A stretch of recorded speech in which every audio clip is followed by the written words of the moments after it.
Randall Stewart here with Hollyland Technologies at Markertek, here to talk to you about the VenusLiv version 2, or DOS, whichever language you use.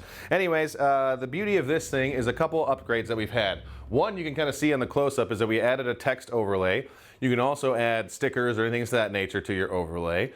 Another thing that we've added is just even the aspect ratio. Originally it was 1080 at 60p. We now have the ability to do 4K. You can do 60p out the HDMI or 30, well not 60p, 60 frames per second out the HDMI or 30 frames per second out the USB-C or live streaming straight up.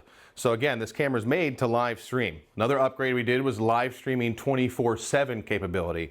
The old version got a little too hot if we did that. This has been enough heat sink, enough of the actual composite that it's made out of to make sure that that heat dissipates the way it should, right?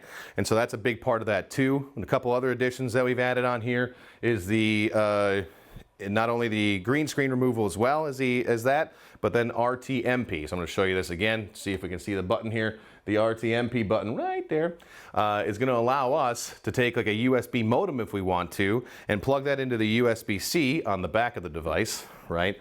And so that USB-C has the ability to send out like a 4G modem or something to that nature. Sorry, it's hard to see. There we go.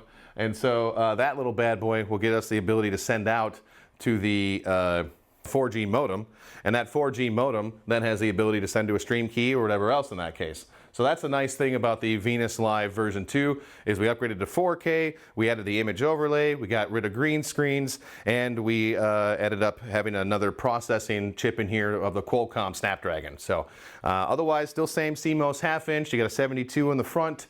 I don't want to get too deep into the engineering, but made for live streaming, made by Hollyland, sold by Markertek. Make sure you go find it at markertek.com.